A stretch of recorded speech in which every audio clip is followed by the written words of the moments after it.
The Life of Charles Ponzi, the father of multi-level fraud.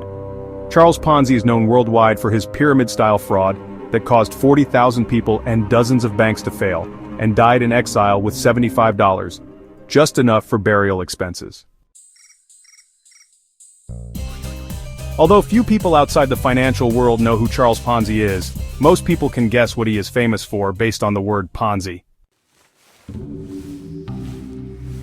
The term Ponzi scheme or pyramid scheme refers to an investment scam in which money from new investors is continuously used to pay previous investors while enriching the creator of the scheme. The scam collapses when there are no more new investors. Charles Ponzi was not the first person to use this scam to make money, but he was the most famous, and thus the scheme was named after him. Ponzi was born in 1882 in Italy to a well-to-do family. During his 4 years at the University of Rome, he blew all his parents' allowance on extravagance, eventually running out of money and being expelled. He decided to seek the American dream. In November 1903, he boarded a ship with $200 and had only $2.50 left when he reached Boston, having gambled away all of it. "I landed in this country with $2.50 in cash and $1 million in hopes, and those hopes never left me," Ponzi later told the New York Times. Over the next few years, Ponzi managed to learn English and work odd jobs.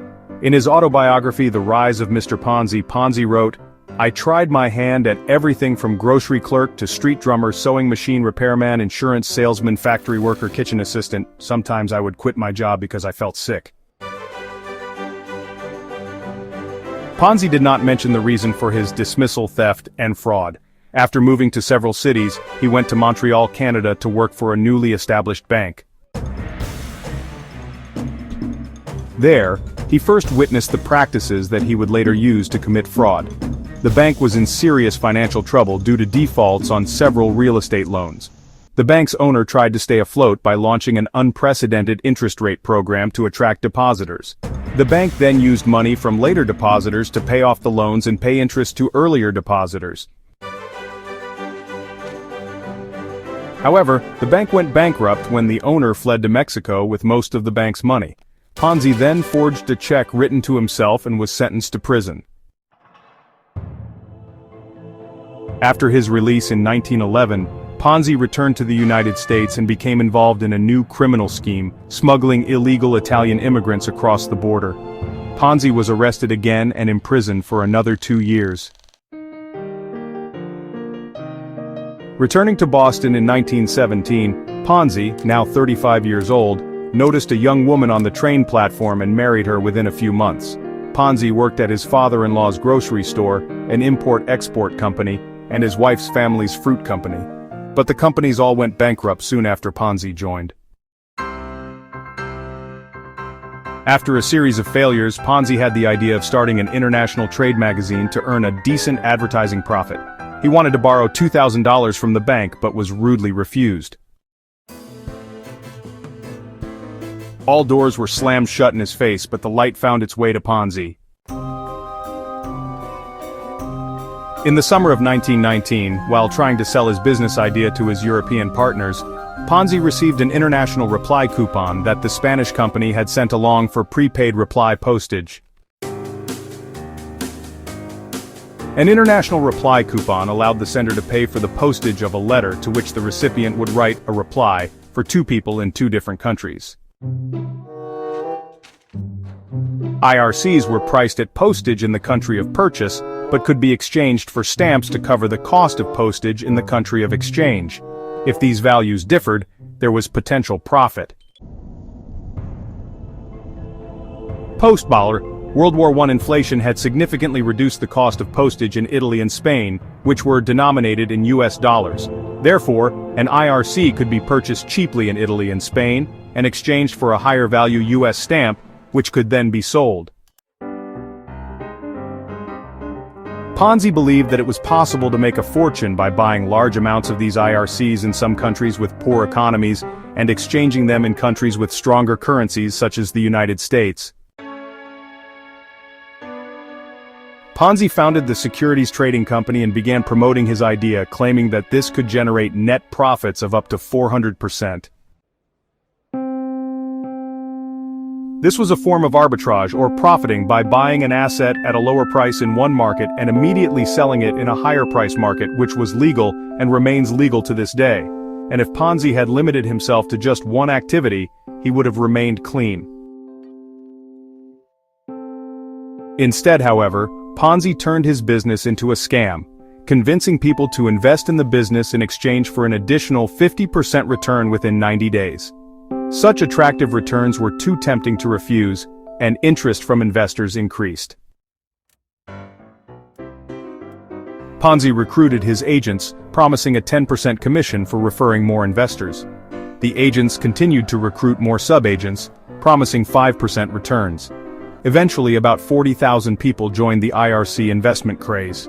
Investors lined up for miles, waiting to contribute money to Ponzi and reap the benefits. The money kept pouring in, and Ponzi built the lifestyle he had been pursuing for years: a 12-room mansion in Lexington, dozens of servants, several cars, including a custom-made limousine, fine clothes, and a Malacca cane with a gold handle, diamonds, and other jewelry for his wife. Ponzi bought commercial and rental properties throughout Boston and bought shares in several banks. Ponzi lied to investors that he had amassed a sophisticated network of agents throughout Europe who could buy coupons in bulk for him and easily turn the IRCs into financial gain upon his return to the United States. Of course, there was no business network. Ponzi had not put any effort or money into buying IRCs. An audit of Ponzi's company's assets later showed that he had used only $61 to buy the IRCs. He kept most of the money for himself and paid the rest to longtime investors. Many of them were so pleased with their profits that they reinvested their earnings into Ponzi's scheme, thus unwittingly helping Ponzi perpetuate the scam. As Ponzi enjoyed wealth and fame, suspicions about his dealings soon followed. Ponzi began to come under increasing scrutiny by the press. The Boston Post was so clever that it ran a front-page story on July 24, 1920, headlined, "Money Doubled in 3 Months, 50% Interest Paid in 45 Days by Ponzi. Thousands of Investors." The article describes Ponzi's rags-to-riches story and values his fortune at $8.5 million.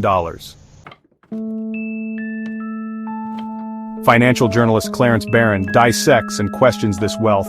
Ponzi said he invested his money in real estate stocks and bonds, traditional assets that yielded a maximum of 5%.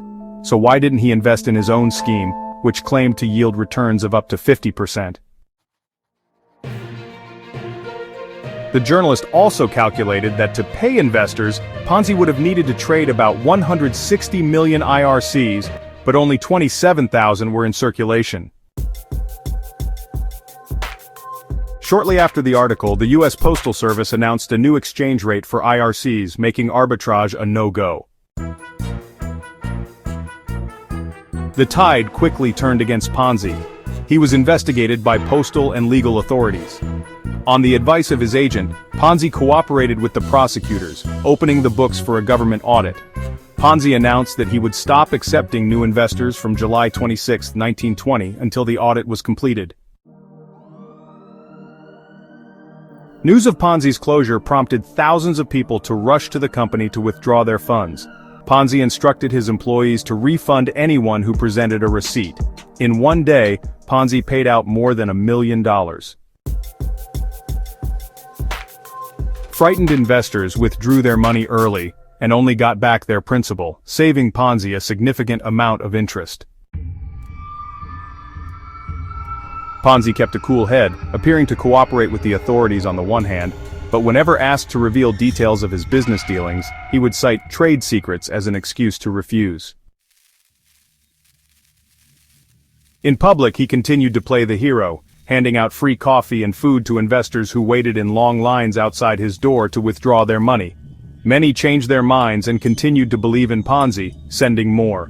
Most were working-class people who invested $10 or $20.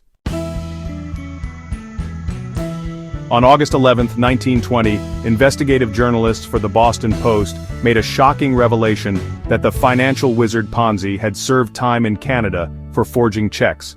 The article, the result of a separate Post investigation, ran Ponzi's mugshot for Montreal police and his Atlanta conviction for smuggling 5 Italians into the United States from Canada. The next day, government auditors finishing their audit of Ponzi's books found the company was $7 million short. Ponzi was arrested and charged by federal authorities with mail fraud, sentenced to 5 years plus 9 more on state charges, and deported to Italy. Half a dozen banks collapsed in the wake of Ponzi's collapse. The total loss in 1 year of Ponzi's scam was about $20 million, which is more than $300 million today.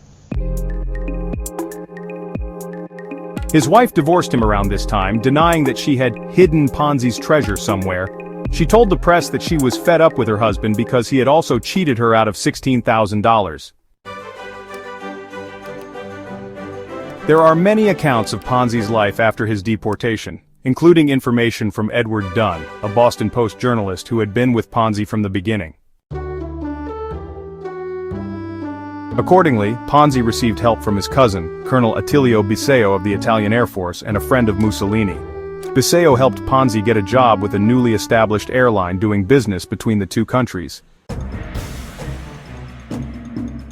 But in 1941, when the United States entered World War II, the Brazilian government learned that Ponzi's airline was transporting supplies to Italy and cut off the money. Ponzi lost his job and made a living teaching English and French. In early 1948, he suffered a stroke that left him partially paralyzed. Ponzi died in a charity hospital in Rio de Janeiro on January 1, 1949, leaving $75 to pay for his burial. For his relentless investigative reporting, the Boston Post won the Pulitzer Prize in 1921. The Ponzi scheme continues to be used by criminals today. The largest known Ponzi scheme in history was committed by Bernie Madoff, chairman of the Nasdaq Stock Exchange, who lost $65 billion and was sentenced to 150 years in prison in 2009.